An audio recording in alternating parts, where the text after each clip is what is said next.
Hey there, it is Faith Talk Live. I'm Rick Probst. And I'm Dan Ratcliffe. Hey, we love the guys and gals from No Longer Bound. We've been connected with No Longer Bound for years, and we have the pleasure of talking with Carol Smith from No Longer Bound this morning. Carol, how are you?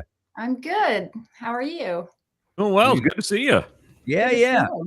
Hey, we've been asking our guests, we do this every year, Christmas time, just kind of find out what you guys are doing. What's the Smith family doing for Christmas this year? Oh, well, I have daughters. I have a married daughter in South Carolina and a married daughter with grandchildren, her children in Nashville. So we're all heading to Nashville. So we all go to Nashville for Christmas and New Year's. That would be cool. That would be fun. Nashville for Christmas? Yes, that's our tradition. Now, is there anything, do you go out? Do you see anybody play, or are you just kind of homebodies during the Christmas this year? Total homebodies. I mean, one grandbaby is 11 months and one is 3 years old. So we play on the floor. Yeah. That's sometimes the best kind of Christmas to have, is just to stay at home and hang out with the family. That's fun. Now, Dan has his first grandchild, Thatch, and I forget how old Thatch is. He's what, 20 now? What is he? He's almost 5 months old. He'll be 5 months. So. First Christmas. So you have any pointers for Dan this Christmas? You don't have to worry about much when they're 5 months old. Just enjoy your family. Support the parents. That's the trick.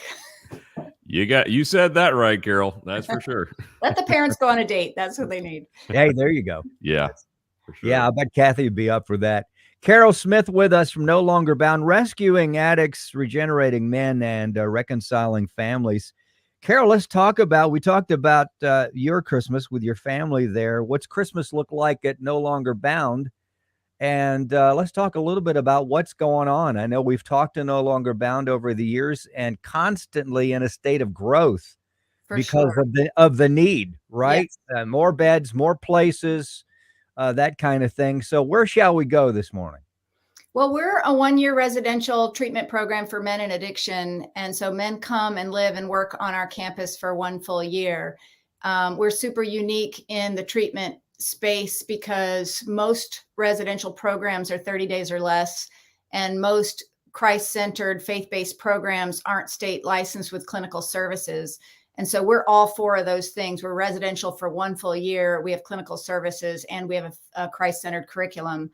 And so men who are in our program for their first 60 days, they don't have contact with family and they can't have weekend passes. So Christmas at No Longer Bound is a mixed bag. Some of the men are going home to be with their wives and children or parents, and they'll leave on Christmas Eve and come back a couple of days later. Some of them might have just a 2-hour pass for Christmas Day to go home and come back.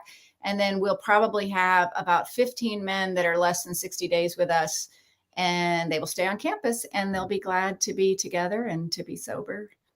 Yeah, that's good. Now, this time of year, you would think at least that everything would be happy and good, and a place like No Longer Bound wouldn't be quite as busy and needed. But as we were talking beforehand, this is the time of year that a lot of times this is where you guys really do get busy.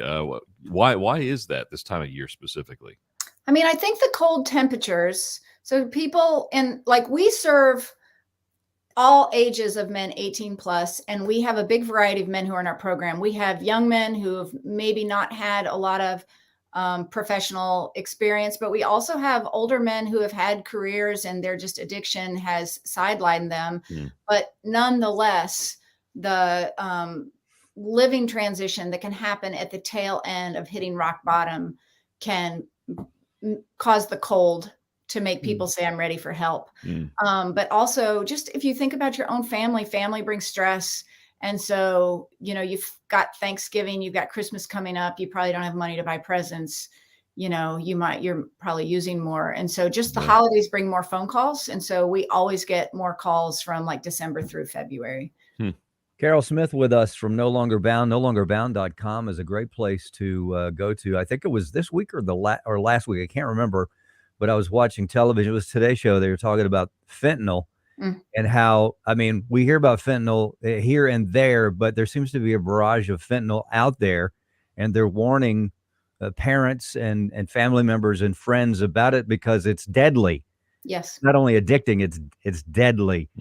So have you found that with more maybe younger folks, or what's going on there with fentanyl?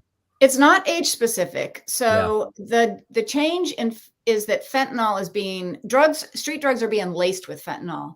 And so people in addiction might be managing the quantity of their substance use. And if something comes in laced with fentanyl, it can be fatal immediately. It's fatal immediately. And so the presence of fentanyl has heightened the fatality of addiction. But the truth is, and this is frustrating to me, the news is talking a lot about fentanyl, and fentanyl is a problem, but the problem is actually addiction. Like 120,000 people in the United States died of accidental overdose last year. And that's a horrible statistic. It's the number one cause of death for people under 50 in America. But also 150,000 people died of alcoholism last year. And that's not getting as much talk in the press. Right. But so it's not the specific substance, even though fentanyl is a big danger because it creates a higher fatality rate. But addiction is the problem. Carol, what are some signs to look for family members who may have somebody who's kind of struggling, but they would never say, "Oh, I'm addicted. I have an addiction problem." What are some signs to look for to know? I think you are addicted. You have addiction problem.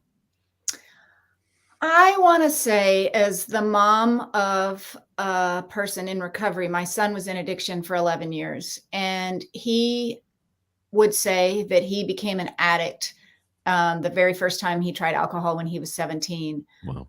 But I struggled knowing what was like teenage rebellion and partying versus what was addiction. And so in hindsight, it probably took us 4 or 5 years before we used that word. And so I would challenge people who have a loved one who's in addiction that they already know, but it's very scary to transition from something's going wrong and he's kind of gotten wild to using that addiction word. Yeah. I do believe that people know. And also you can't accelerate the addict saying that word. There's a lot of work to do around not enabling it. And that's the work for the family members to do. The holidays, so many people, they just, alcohol is a big part of our world and our culture and our socializing and our holidays. And so it gets normalized. But I do believe that families mostly know when somebody is struggling. Carol Smith of No Longer Bound, NoLongerBound.com. Tell us what's going on 2023. We know, as I mentioned earlier, anytime we talk to No Longer Bound, there's new projects that have been going on over the years because of the need, and we're so grateful for that, for what you guys do. But what are you working on now, 2022, 2023? So let me summarize our great achievements of 2022. It is true. We're always working on new things. We are a campus full of staff who just love these men. Most all of us are impacted by addiction. I, went through it with my son. Most of our counselors are men who have graduated from the program. And so everybody has a lot of heart for the men that we serve. And so we're always trying to do things better. And so last year, our 2 main goals were to expand the amount of vocational training that we had on our campus, and to elevate the quality of jobs that men were getting at the time of graduation. So we do a full year of vocational training. We have different work environments where men can do that training. So we have a lot of people that listen to the Fish know about Cars for Recovery. So the ability to donate a car and train a man to become a mechanic, and then we sell those cars back into the community. And so our vocational training in cars was expanded last year. We added furniture refinishing, and then we added some vocational training classes to help men with financial literacy and credit scores and resumes and interview prep. And the goal of that was to not get them so much a dead end job right out of No Longer Bound, but a job in a workplace environment where we know that it's safe. We actually vetted owners. We interviewed business owners to see if we wanted to send our men to them. People are hiring. There's a lot of jobs out there right now, but we wanted to make sure we got our guys into the best places. Yeah. And so we did really great work with that. Like, we have some really great business partners, and our men are getting really good jobs that have futures. And then the other thing we did is we were expanding services to families. And so we do every Sunday, families come for visits on our campus. And so we relaunched. We had some things that closed down during COVID. And so it kind of was really our relaunch year. And so we relaunched our family recovery support groups on Sundays. So we have a Christ-centered curriculum that the families go through together with their men. So we're not just trying to transform the lives of the men, but we're trying to transform the lives of their families too. And we do a whole year of work, and we were able to add, because of some funding that people helped us with, we were able to add marriage counseling at the beginning of a man's program rather than the end of his program. So those couples can have a whole year together to work on their marriage. So we feel excited about the achievements we made with that last year, and we're going to keep working on those two things. But the other two things that we're going to be working on is year 2 is what we're calling it.